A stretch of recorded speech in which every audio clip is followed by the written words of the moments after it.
बिस्मिल्लाहिर्रहमानिर्रहीम। अस्सलाम वालेकुम डियर स्टूडेंट्स। 10th क्लास की केमिस्ट्री का चैप्टर नंबर 13 पढ़ रहे हैं। हम पढ़ेंगे न्यूक्लिक एसिड्स के बारे में पढ़ेंगे। फर्स्ट ऑफ ऑल हम न्यूक्लिक एसिड के बारे में पढ़ेंगे कि न्यूक्लिक एसिड ये क्या होता है। फिर हम पढ़ेंगे न्यूक्लिक एसिड की दो अक़साम हैं, डीऑक्सी राइबो न्यूक्लिक एसिड और ऑक्सी राइबो न्यूक्लिक एसिड, यानी डीऑक्सी राइबो न्यूक्लिक एसिड और राइबो न्यूक्लिक एसिड, यानी न्यूक्लिक एसिड की दो अक़साम, डीऑक्सी राइबो न्यूक्लिक एसिड और राइबो न्यूक्लिक एसिड के बारे में पढ़ेंगे। फिर हम पढ़ेंगे कि जेनेटिक कोड ऑफ लाइफ से क्या मुराद है, तो ये हम सबसे पहले डिस्कस करेंगे। न्यूक्लिक एसिड्स के बारे में पढ़ेंगे, न्यूक्लिक एसिड की अक़साम पढ़ेंगे और जेनेटिक कोड ऑफ लाइफ के बारे में पढ़ेंगे हम कि जेनेटिक कोड ऑफ लाइफ क्या होते हैं। तो चले हम स्टार्ट करते हैं। न्यूक्लिक एसिड क्या है? तो न्यूक्लिक एसिड ये हर जिंदा सेल्स का लाजमी जुज़ है, यानी न्यूक्लिक एसिड जो होते हैं ये हर जिंदा सेल का लाजमी जुज़व है। जितने भी सेल्स होते हैं हर सेल के अंदर न्यूक्लिक एसिड लाजमी तौर पर मौजूद होता है। ये आम तौर पर न्यूक्लियोटाइड से बने हुए लॉन्ग चेन वाले मालिक्यूल्स होते हैं। न्यूक्लिक एसिड ये क्या होते हैं? न्यूक्लिक एसिड न्यूक्लियोटाइड से बने हुए लॉन्ग चेन वाले मालिक्यूल्स होते हैं। तो ये है न्यूक्लिक एसिड्स के न्यूक्लिक एसिड्स क्या होते हैं? न्यूक्लिक एसिड न्यूक्लियोटाइड से बने हुए लॉन्ग चेन वाले मालिक्यूल्स होते हैं, यानी न्यूक्लिक एसिड जो होते हैं ये न्यूक्लियोटाइड से बनते हैं। न्यूक्लिक एसिड किससे बनते हैं? न्यूक्लियोटाइड से बनते हैं। और न्यूक्लियोटाइड्स ये क्या होते हैं? हर न्यूक्लियोटाइड जो होता है वो 3 अज्जा यानी नाइट्रोजीनस बेस, पेंटोज शुगर और फास्फेट ग्रुप पर मुश्तमिल होता है। न्यूक्लियोटाइड ये बिज़ात खुद 3 अज्जा से मिलकर बनता है। Number 1 nitrogenous base, pentose sugar और फास्फेट ग्रुप, ये 3 अज्जा पर मुश्तमिल होता है न्यूक्लियोटाइड। तो ये था न्यूक्लिक एसिड्स। न्यूक्लिक एसिड क्या होते हैं? न्यूक्लिक एसिड हर जिंदा सेल का लाजमी जुज़व होते हैं। न्यूक्लिक एसिड न्यूक्लियोटाइड से बने होते हैं और ये एक लॉन्ग चेन वाले मालिक्यूल्स होते हैं। और जो न्यूक्लियोटाइड्स होते हैं वो 3 अज्जा से मिलकर बनते हैं। Nitrogenous base, number 1 nitrogenous base, number 2 pentose sugar और 3 है फास्फेट ग्रुप पर मुश्तमिल होता है न्यूक्लियोटाइड। ये हमने एक डायग्राम सेलेक्ट की है। इस डायग्राम में फास्फेट ग्रुप है नंबर 1, ये फास्फेट ग्रुप है। इसका फार्मूला H3PO4 होता है। इसका फार्मूला H3 और PO4, ये फास्फेट ग्रुप होता है H3PO4। ये फास्फेट ग्रुप है। इसमें देखें एक P सेंटर दरमियान में है, P है, फिर 4 ऑक्सीजन है, PO4 है ये, और ये एक H ये है, दूसरा H ये है, और तीसरा जो H यहाँ था इसके साथ ये जो शुगर है उसने बॉन्ड बनाया हुआ है। तो H3PO4 फास्फेट ग्रुप होता है। पेंटोज शुगर, पेंटोज का मतलब होता है 5 कोनों वाली शुगर। 5 कोनों वाली जो शुगर है उसको पेंटोज शुगर कहते हैं। इसके 5 कोने हैं 1 2 3 4 और 5, ये पेंटोज शुगर है। और तीसरा है नाइट्रोजीनस बेस, ये नाइट्रोजीनस बेस है। तो नाइट्रोजीनस बेस जो होती है ये 4 अक़साम की होती है, बल्कि 5 अक़साम की होती है नाइट्रोजीनस बेस। तो वो हम जब हम आर्टिकल को तफसील के साथ पढ़ेंगे तो वो आपको इंशाल्लाह समझ में आ जाएगा कि नाइट्रोजीनस बेस की अक़साम कौन कौन सी होती हैं। तो इस तरह ये न्यूक्लियोटाइड है। ये एक क्या है? ये एक न्यूक्लियोटाइड है। ये न्यूक्लियोटाइड की स्ट्रक्चर है, ये स्ट्रक्चर ऑफ न्यूक्लियोटाइड है। इसमें फास्फेट ग्रुप होता है, पेंटोज शुगर और नाइट्रोजीनस बेस, ये 3 चीज़ें मिलकर न्यूक्लियोटाइड को बनाती हैं।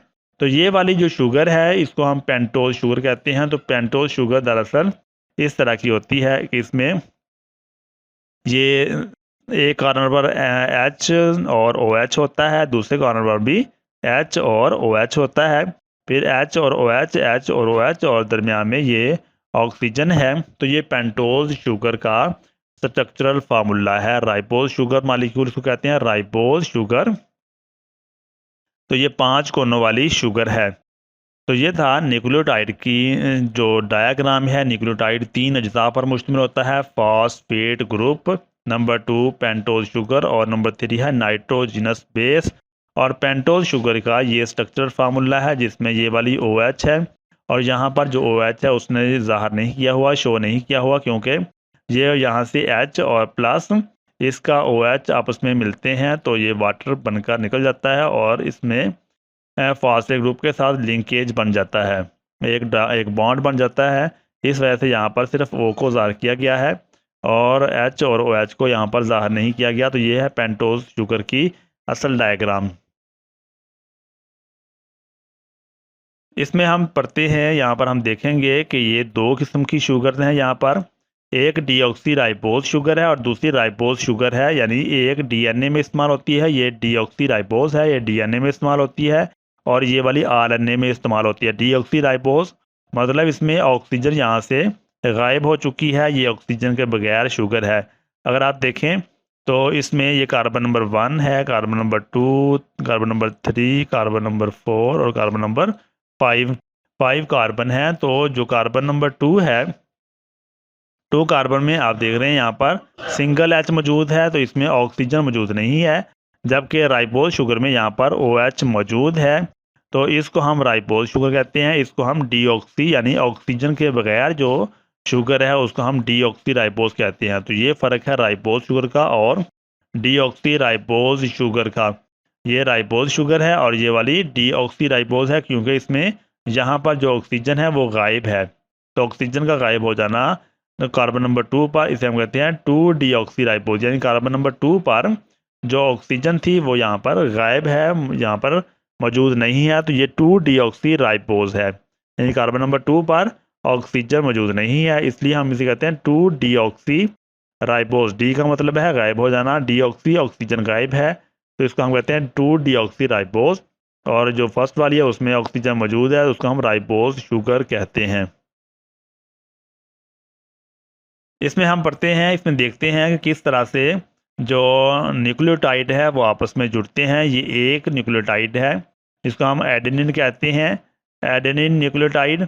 इसमें यहाँ तक एडेनिन न्यूक्लियोटाइड बनता है, ये देखिए यहाँ तक एक न्यूक्लियोटाइड है, एक न्यूक्लियोटाइड ये है और दूसरा न्यूक्लियोटाइड यहाँ से यहाँ तक दूसरा न्यूक्लियोटाइड बनता है और इसी तरह ये तीसरा न्यूक्लियोटाइड यहाँ तक बन जाता है। और इसमें जो फास्फेट ग्रुप है, फास्फेट ग्रुप ने पेंटोज शुगर के साथ लिंक बनाया हुआ है और ये वाली पेंटोज शुगर ने नेक्स्ट आगे फास्फेट ग्रुप के साथ बॉन्ड बना दिया। एक फास्फेट ग्रुप ने पेंटोज शुगर के साथ बॉन्ड बनाया और फिर पेंटोज शुगर ने फास्फेट ग्रुप के साथ नीचे बॉन्ड बना दिया, इस तरह फिर पेंटोज शुगर और फास्फेट ग्रुप, फिर पेंटोज शुगर और नीचे फास्फेट ग्रुप। इस तरह से इससे जो न्यूक्लियोटाइड्स हैं ये आपस में लिंक करते हैं, जुड़ते जाते हैं और एक लंबी चेन बन जाती है जिसको हम न्यूक्लिक एसिड्स का नाम देते हैं। न्यूक्लिक एसिड एक लंबी चेन होती है जिसमें न्यूक्लियोटाइड आपस में जुड़े हुए होते हैं। ये एक न्यूक्लियोटाइड है, ये दूसरा न्यूक्लियोटाइड है, ये तीसरा न्यूक्लियोटाइड है और ये चौथा न्यूक्लियोटाइड है। इस तरह 100 और न्यूक्लियोटाइड आपस में जुड़ते जाते हैं और एक लंबी स्ट्रेट चेन बनती जाती है।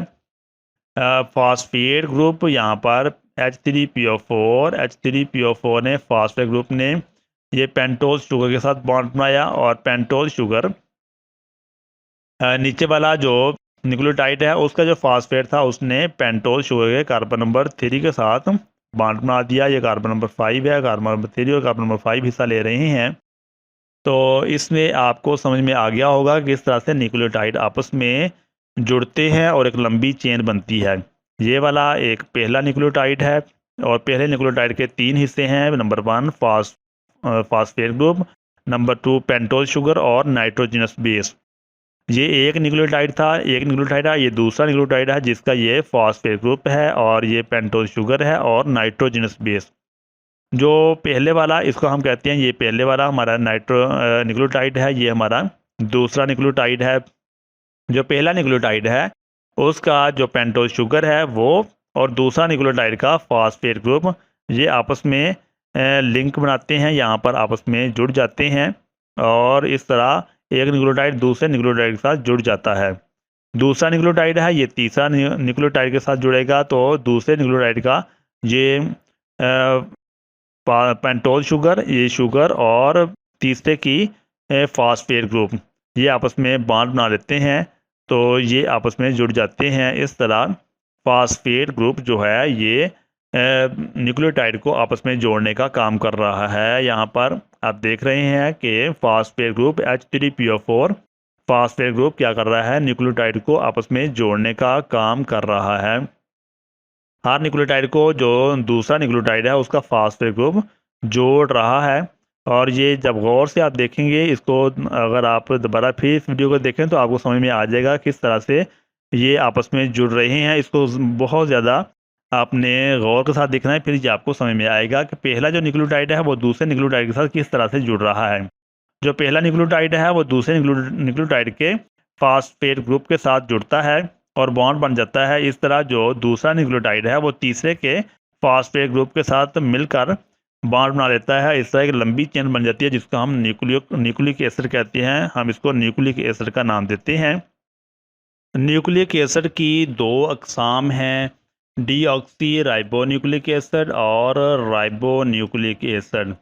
यानी न्यूक्लिक एसिड ये दो किस्म के होते हैं, डीऑक्सी राइबोन्यूक्लिक एसिड और राइबोन्यूक्लिक एसिड। हम पहले भी पढ़ चुके हैं कि डीऑक्सी ये शुगर की वजह से इसका नाम रखा हुआ है डीऑक्सी राइबोज। इसमें जो राइबोज शुगर इस्तेमाल हुई है उसमें ऑक्सीजन मौजूद नहीं होती, तो इसको डीऑक्सी राइबोज कहते हैं। तो ये राइबोन्यूक्लिक एसिड में कार्बन नंबर 2 पर ऑक्सीजन मौजूद है, तो हम इसको राइबोन्यूक्लिक एसिड कहते हैं। तो इसमें और भी डिफरेंस हैं डीऑक्सी राइबोन्यूक्लिक एसिड में और राइबोन्यूक्लिक एसिड यानी डीएनए और आरएनए में कुछ डिफरेंसेस मौजूद हैं, जो हम इस वीडियो के एंड पर पहुंचेंगे तो हम इंशाल्लाह वो भी समझेंगे कि इनमें डीएनए में और आरएनए में क्या फ़र्क होता है। तो हम सबसे पहले डीऑक्सी राइबोन्यूक्लिक एसिड के बारे में और आरएनए के बारे में यहाँ पर शॉर्ट ब्रीफ है वो पढ़ लेते हैं कि इसमें डीएनए के अंदर जो एक है फॉस्फेट ग्रुप जुड़ा हुआ है और पेंटोज शुगर है। पेंटोज शुगर में आप देख रहे हैं कि यहाँ पर कार्बन नंबर 2 के ऊपर जो H जुड़ा हुआ है कार्बन के साथ, उसमें ऑक्सीजन मौजूद नहीं है, तो यही इसका फ़र्क है। 3 नंबर पर बेस मौजूद है, नाइट्रोजनस बेस ये मौजूद है। तो ये एक न्यूक्लियोटाइड है डीएनए का। और आरएनए का जो न्यूक्लियोटाइड है उसमें यहाँ पर कार्बन नंबर 2 जो राइबोज शुगर की कार्बन नंबर 2 वहाँ पर ऑक्सीजन मौजूद है, तो इसको हम राइबोन्यूक्लिक एसिड कहते हैं, आरएनए कहते हैं। तो ये इसमें एक बड़ा फ़र्क है जिसमें हम डीएनए और आरएनए में डिफरेंस करते हैं। तो इसकी स्ट्रक्चर में ये डिफरेंस है। इसके अलावा और भी इसमें डिफरेंसेस हैं वो हम पढ़ेंगे। तो हम सबसे पहले डीऑक्सी राइबोन्यूक्लिक एसिड के बारे में पढ़ते हैं कि डीऑक्सी राइबोन्यूक्लिक एसिड्स ये क्या होते हैं। डीएनए यानी डीऑक्सी राइबोन्यूक्लिक एसिड शुगर पर डीऑक्सी राइबोज शुगर पर मुश्तमिल है। डीएनए यानी डीऑक्सी राइबोज शुगर पर मुश्तमिल है। डीऑक्सी राइबोन्यूक्लिक एसिड यानी डीएनए जो है ये डीऑक्सी राइबोज शुगर पर मुश्तमिल है। तो डीऑक्सी राइबोज शुगर हम पहले इसकी डायग्राम में डिफरेंस देख चुके हैं कि डीऑक्सी राइबोज क्या है, जिसमें कार्बन नंबर 2 पर ऑक्सीजन मौजूद नहीं होती, तो हम उसको डीऑक्सी राइबोज शुगर कहते हैं। तो डीएनए जो होती है ये डीऑक्सी राइबोज शुगर पर मुश्तमिल है। इसके स्ट्रक्चर को जेम्स डी वाटसन, जिसको हम जे वाटसन कहते हैं, जेम्स डी वाटसन है, जे वाटसन और एफ क्रिक यानी फ्रांसिस क्रिक, उसने 1953 में दरियाफ्त किया। डीऑक्सी यानी डीएनए का जो स्ट्रक्चर है उसको जेम्स डी वाटसन या फिर जे वाटसन और एफ क्रिक यानी फ्रांसिस क्रिक उन्होंने 1953 में दरियाफ्त किया। ये एक लंबा डबल स्ट्रैंडेड मॉलिक्यूल है। ये क्या है, डीएनए एक लंबा डबल स्ट्रैंडेड मॉलिक्यूल है, यानी 2 स्ट्रैंड पर मुश्तमिल मॉलिक्यूल है जो 2 चेन्स पर मुश्तमिल होता है।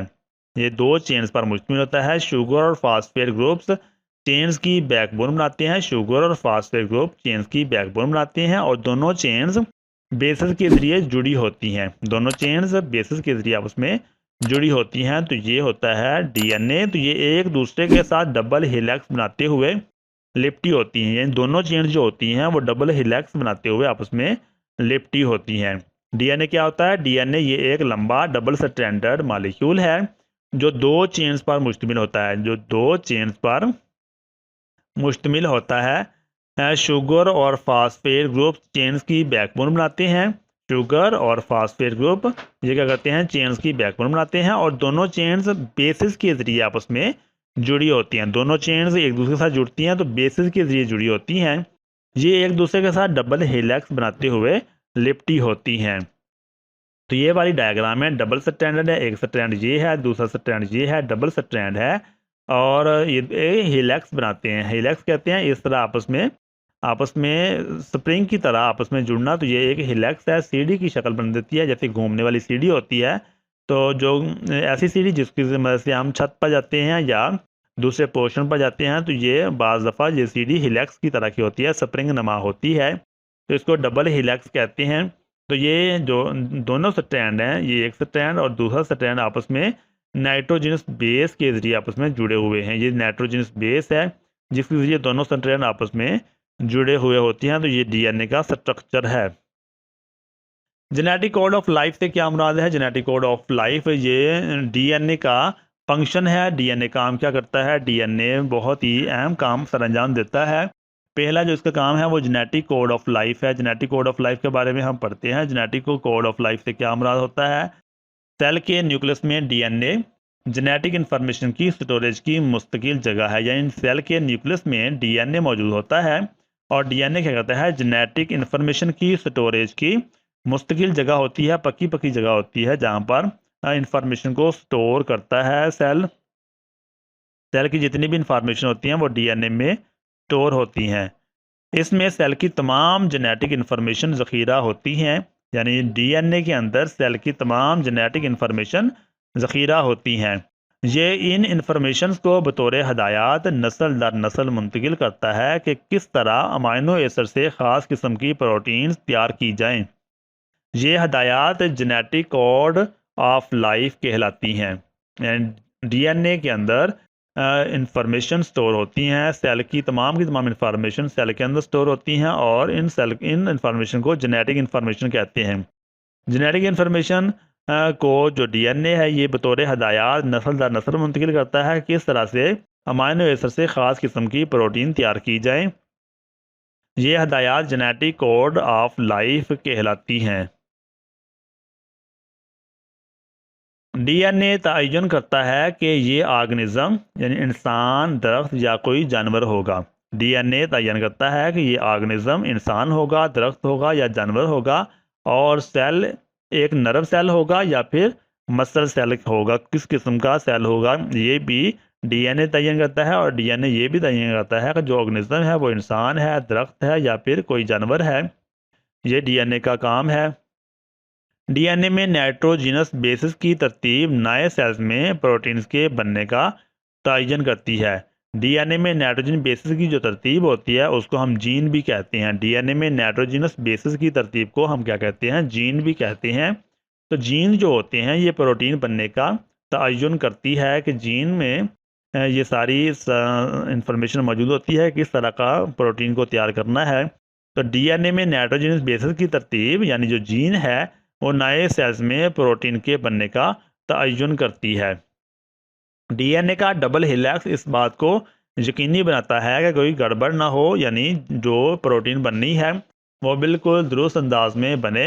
तो ये डीएनए का डबल हेलिक्स ही इस बात को यकीनी बनाता है कि बनने वाली जो प्रोटीन है वो दुरुस्त है, उसमें किसी किस्म की कोई गड़बड़ ना हो। तो ये डीएनए के फंक्शन है।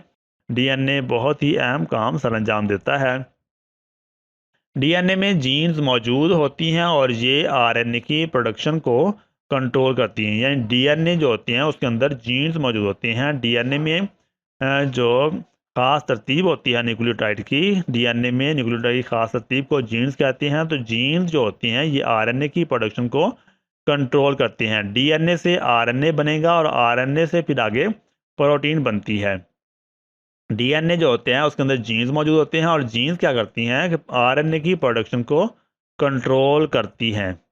जीन्स में ख़राबी की वजह से नाकस आरएनए पैदा होता है जो कि नाकस प्रोटीन बनाता है। नाकस प्रोटीन्स इस तरह से काम नहीं कर सकती जिस तरह से इन्हें काम करना चाहिए, जिसके पास जेनेटिक बीमारियां पैदा होती हैं। तो जीन्स में ख़राबी को हम म्यूटेशन कहते हैं। जीन्स में जब ख़राबी पैदा हो जाती है तो फिर क्या होता है कि नाकस आरएनए पैदा होता है। और नाकस आरएनए पैदा होने से क्या होगा कि नाकस प्रोटीन पैदा होगी, और नाकस प्रोटीन जब पैदा होगी तो वो प्रोटीन उस तरह से काम नहीं कर सकती जिस तरह से इन्हें काम करना चाहिए, जिसके पास क्या होता है कि जेनेटिक बीमारियां पैदा हो जाती हैं। आपने पढ़ा होगा कि जो जीन्स होते हैं वो हर किस्म की जो करेक्टरिस्टिक्स हैं, किसी भी जानदार के अंदर खूबियां हैं, उनको कंट्रोल करते हैं। फॉर एग्जांपल आंखों की बनावट, आंखों के अंदर कलर, और बालों का जो कलर होता है, नाखूनों का कलर जो होता है, इंसान की जो हाइट होती है, ये सारा कुछ जीन्स के कंट्रोल में होता है।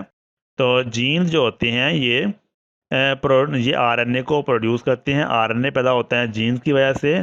तो आरएनए जो होता है आगे प्रोटीन को पैदा करता है।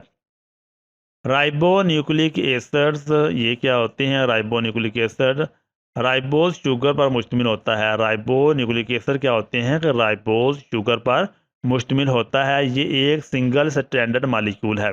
तो ये डिफरेंस आ गया कि राइबोज शुगर क्या होता है, ये एक सिंगल स्ट्रैंडेड मालिक्यूल है, यानी एक स्ट्रैंड पर मुश्तमिल मालिक्यूल होता है जो प्रोटीन बनाने के लिए सेल को जेनेटिक इन्फॉर्मेशन फराहम करता है। आरएनए क्या करता है? प्रोटीन बनाने के लिए सेल को जेनेटिक इन्फॉर्मेशन फराहम करता है। इसका किरदार एक मैसेंजर की तरह है। तो ये है ribo nucleic acid. Ribo nucleic acid क्या होता है? Ribo nucleic acid ribose sugar पर मुश्तमिल होता है। ये एक सिंगल स्ट्रैंडेड मालिक्यूल है, यानी सिंगल स्ट्रैंड मतलब एक स्ट्रैंड पर मुश्तमिल मालिक्यूल है। जो डीएनए था वो डबल स्ट्रैंड पर मुश्तमिल था। ये सिंगल स्ट्रैंडेड मालिक्यूल है जो प्रोटीन बनाने के लिए सेल को जेनेटिक इन्फॉर्मेशन फराहम करता है। प्रोटीन बनाने के लिए सेल को क्या करेगा? जेनेटिक इन्फॉर्मेशन डीएनए से लेके सेल को फराहम करेगा। इसका काम मैसेंजर की तरह का है, यानी मैसेज फराहम करता है डीएनए से। ये सेल को मैसेज फराहम करता है किस तरह की प्रोटीन को तैयार करना है।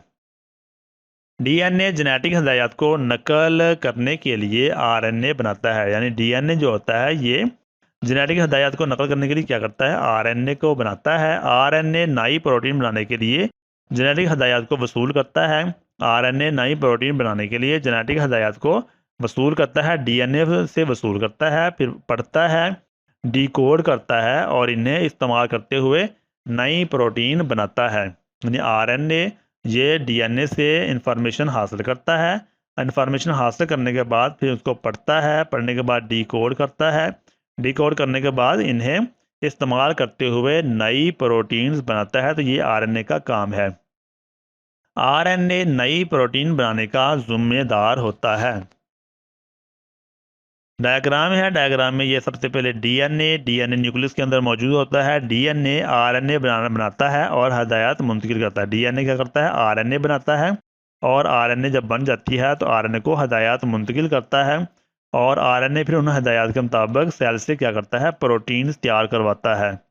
सबसे पहले डीएनए बनता है, डीएनए आरएनए को बनाएगा और आरएनए को अपनी सारी हदायत फराहम कर देता है। आरएनए सेल्स को आर्डर जारी करता है और सेल उसके मुताबिक फिर क्या करता है? प्रोटीन्स को तैयार करता है। डिफरेंस बिटवीन डीएनए और आरएनए है, ये आरएनए है, इसमें यहाँ पर अगर लाइन लगा दी जाए तो ये सही होगा। इधर आरएनए और इस तरफ को डीएनए है। आरएनए सिंगल स्ट्रैंड पर मुश्तमिल, ये सिंगल स्ट्रैंड है, सिंगल धागा है। आरएनए सिंगल स्ट्रैंड पर मुश्तमिल मालिक्यूल होता है। डीएनए डबल स्ट्रैंड पर मुश्तमिल मालिक्यूल है। डीएनए डबल स्ट्रैंडेड है और हेलिक्स की शक्ल का मालिक्यूल है।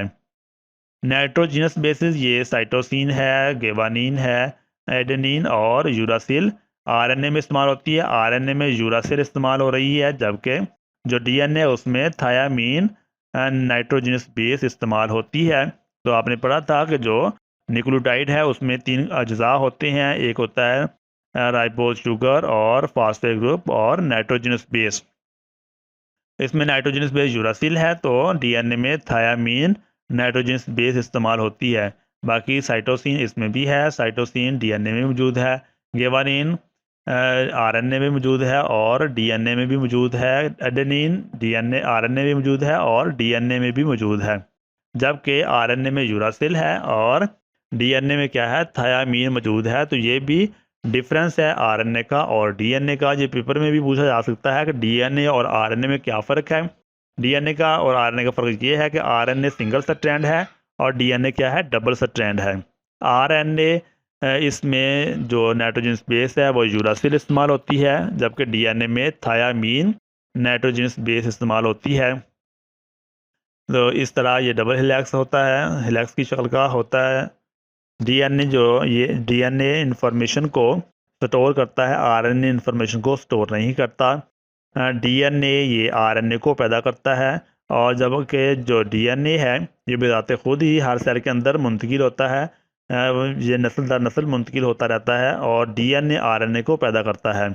आरएनए प्रोटीन तैयार करता है, डीएनए जेनेटिक इंफॉर्मेशन को आरएनए को ट्रांसफ़र करता है। तो ये काफ़ी सारी इसके डिफरेंसेस हैं। 4-5 डिफरेंसेस आपको लाजमी पता होना चाहिए, क्या डिफरेंस होता है आरएनए और डीएनए का।